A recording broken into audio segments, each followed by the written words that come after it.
yeroo amma doolaara dabalatee maallaqaawwan biraa qarshii biyya keenyatti yoo jijjiiramu sharaawwan isaa karaa baankiitiin haa ta'u karaa bilaak maarketiin haala irra gahama jedhamee hin yaadamne irra gahee jira jechuudha. Kanaaf baay'ee tokko ol ka'uu irratti argama. Kana guyyaa darbe simbiraan gahee jira.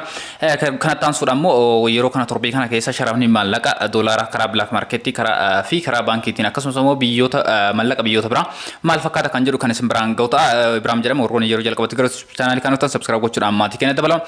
Maatii keenya kan taatan immoo like share gochuudhaan nu cinaa dhaabbadha isin jedha. Egaa kabajamtootaaf jaalatamtoota hordoftoota keenya guyyaa har'aa jalqaba irraa kaasee maallaqaawwan biyyoota 12 biyyoota Arabaa biyyoota Awurooppaa fi Ameerikaa keessatti argaman karaa biyya keenyatti karaa baankii fi karaa bilaak maarketiin qarshii biyya keenyatti yeroo kana meeqarra jira kan jedhu kan simbiraan gahu jechuudha. Jalqabatti kan simbiraan gahu doolaara Ameerikaati. Doolaara Ameerikaa tokko karaa baankiitiin qarshii 115 kan sharafamaa jiru jechuudha. Karaa bilaak maarketiin immoo qarshii 132 saantiba 60 sharafamaa jiraachuu isaa beektanii akka itti fayyadamtan isiniin jechuu barbaada. Isa kana yoo jedhu fakkeenyaaf karaa baankiitiin yoo fudhanne baankiiwwan kanaa gadiin kan sharafanis hedduudha kan jiru jechuudha. Fakkeenyaaf baankii daldala Itoophiyaa fudhanne 112 kan inni sharafaa jiru 115 kanaan kan sharafaa jiran Bunna baankii fi baankii Awaashiitti isiniin jechuu barbaada. 108 kan sharafaa jiranis jira. Kanaaf ol ka'aa kan ta'e qabadhee isinii dhufe jechuudha. Fakkeenyaaf qarshii 115 kan sharafamaa jiru kanaa olin sharafaa jiran hin jiru waan ta'eef ittaan suuraan karaa bilaak maarketii yoo fudhanne 132 fi saantiba 60 kan sharafamaa jiru yeroo kan torbee kana keessa sa'aatii anamma video kana simbiraan gahurraa jalqabeeti jechuudha. Isa kanas namatti garaagarummaa qabaachuu ni danda'a. Kanas gamaan akka beektan jechuu barbaada. Ittaan sun lammaffatti kan simbiraan gahu doolaara Kanaadaati. Doolaarri Kanaadaa tokko karaa baankiitiin qarshii 84 kan sharafamaa jiru yoo ta'u isa kanas qarshii kanaan sharafaa kan jiru baankii Awaashiiti. Karaa bilaak maarketii yoo fudhanne qarshii 97 fi saantiba 50 sharafamaa jira. Isas gamaan beektanii akka fayyadamtan isiniin jechuu barbaada. Ittaan suudhaani doolaara Awustiraaliyaati. Doolaarri Awustiraaliyaa tokko karaa baankiitiin qarshii 77 kan sharafamaa jiru. Karaa baankiitiin qarshii 77 yoo ta'u karaa bilaak maarketiitiin qarshii 89 saantiba 60 jiraachuu isaas beektanii akka fayyadamtan jechuu barbaada. Ittaan suudhaani yuuroodha. Yuuroon tokko karaa baankiitiin 127 saantiba 99 walumaa galatti qarshii 128 jechuu dandeenya. Karaa bilaak maarketiin qarshii 147 sharafamaa jira. Kanas 127 saantiba 99 baankiin sharafamaa jiru baankii Awaashii isa taansee immoo baankii Bunnaa baankiidha. Baankii daldala Itoophiyaa yoo fudhanne qarshii 125 sharafaa jira jechuu barbaadeetis. Kanas kan jechuu barbaade fakkeenyaaf namoonni karaa baankiitiin gara biyyaa qarshii keessan galfattanii baankii daldala Itoophiyaatti yoo galfattan 125 sharafa waan ta'eef ati 127 kan 128 hin jennee jettanii gaafiin akkasiin keessatti hin uumamnee fi baankiin kanaa gadiin sharafaa jirus jira 118 kan sharafaa jirus jira.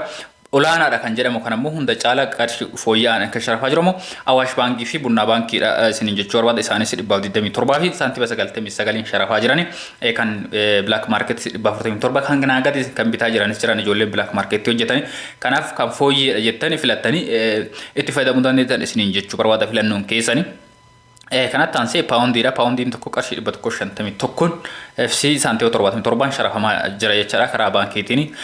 Karaa bilaak maarketiin yoo ilaalle 174 saantiba 60 sharafamaa jira paawundiin jechuudha. Ittaan sun kan simbiraan gahu maallaqa addunyaa keenyaa ol'aanaa kan ta'e dinaara Kuweetiiti. Dinaara Kuweetii tokko karaa baankiitiin 377 saantiba 50 sharafamaa jira. Isa kanas qarshii kanaan sharafaa kan jiru baankii Awaashiiti. Baankiiwwan kun kanaa gadi sharafaa jiran jechuudha. Isuma kana karaa bilaak maarketiin yoo ilaalle 434 fi saantiba 46 sharafamaa jira karaa bilaak maarketiin isiniin jechuu barbaada. Kanaaf ijoolleen tarii qabatanii gara biyya dhuftanii biyya keessa sharafachuu barbaadan yookaas immoo karaa iddoo jirtanitti biyya barbaadan keessatti daldalli bilaak maarketii jira waan ta'eef achitti namoonni gurgurachuu barbaadan kan sharafachuu barbaadan mallaqa keessanii kanaan jiraachuu isaas akkuma beektan isiniin jechuu barbaada. Ittaan suuraan kan isin biraan gahu diraama Dubaayiiti. Diraamni Dubaayii tokko karaa baankiitiin qarshii 31 saantiba 34 sharafamaa jira. Karaa bilaak maarketiin immoo qarshii 36 sharafamaa jira. Isas kanaan jiraachuu isaa beektanii akka itti fayyadamtan isiniin jechuu barbaada. Ittaan suuraan kan isin biraan gahu riyaala Suudi Arabiyaati. Ijoolleen biyya Suudi Arabiyaa keessatti argamtan qarshii keessan karaa biyyaa ergachuu yoo barbaadan karaa baankiitiin yoo barbaadan qarshii 30 saantiba 67 karaa bilaak maarketii namoonni barbaadan immoo qarshii 35 fi saantiba 30 isiniin jechuu barbaada. Egaa kabajamtoota jaalatamtoota kenna odeeffannoo yeroo darbe kan immoo torbee darbe keessatti waa'ee bilaak maarketii fi karaa baankiitiin mallaqa sharafachuu barbaadan kanaan jira jedhee kan isin biraan gahe keessatti karaa bilaak maarketii fi karaa baankiitiin garaagarummaan guddaan waan hin jirredha yeroo san irratti kan ilaalaa turre. Haa ta'u ammoo yeroo kana keessatti garaagarummaa guddaadha kan jiru. Fakkeenya bilaak maarketiin baay'ee tokko dabalee jira torbee kana keessa. akkasumas immoo karaan sharafni baankis isa faana dabalaa jira sinin jechuu barbaada. Ittaan suudhaan kan isin biraan gahu riyaala Oomaaniiti. Riyaalli Oomaanii tokko karaa baankiitiin 299 sharafamaa jira. Kanas kan gatii kanan sharafaa kan jiru Awaash baankiidha. Isa taansa immoo Bunnaa baankii. Baankiiwwan kuuwwan ammoo kan gadiin kan sharafaa jiran ni jira. Bunnaa baankiin 298 sharafaa jira. Awaash baankiin 299 sharafaa jira. Garaagarummaa qarshii tokkooti kan isaan sharafaa jiran isin jechuu barbaada. Isuma kana karaa Black Marketiin sharafaa ijoolleen barbaadani 344 sharafamaa jira karaa Black Marketiin Riyaalli Oomaanii isiniin jechuu barbaada. Egaa taanse kana simbiraan gahu dinaara Joordaaniiti. Dinaara Joordaanii tokko karaa baankiitiin 162 fi saantii 41 sharafamaa jira. Karaa Black Market yoo ilaalle 186 saantii 95 sharafamaa jira isiniin jechuu barbaada. Egaa kabajamtoota jaallatamtoota hordoftoota keenya maallaqaawwan kunniin gatiin isaa kanaan jiraachuu beektanii gara biyya namoonni ergachuu barbaadan akka sharafattan isiniin jechuu barbaada. Maallaqa biyya biraa namoonni barbaadan kanas keessatti isiniin kaafnes yoo jiraate komentii jalatti kan ammoo karaa keessatti na dubbiftanii maallaqni biyya kanaa ammoo meeqaan jira kan jedhus gaafachuu ni dandeettanii.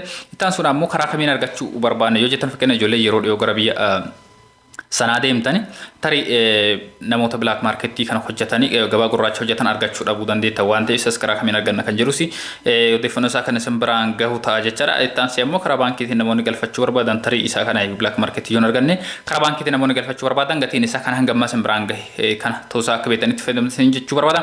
Ittaan suudhaani gara dhumaarratti kan isin biraan gahu dinaar Baayireeniiti. Dinaarri Baayireenii tokko karaa baankiitiin 305 fi saantiba 40 sharafamaa jira.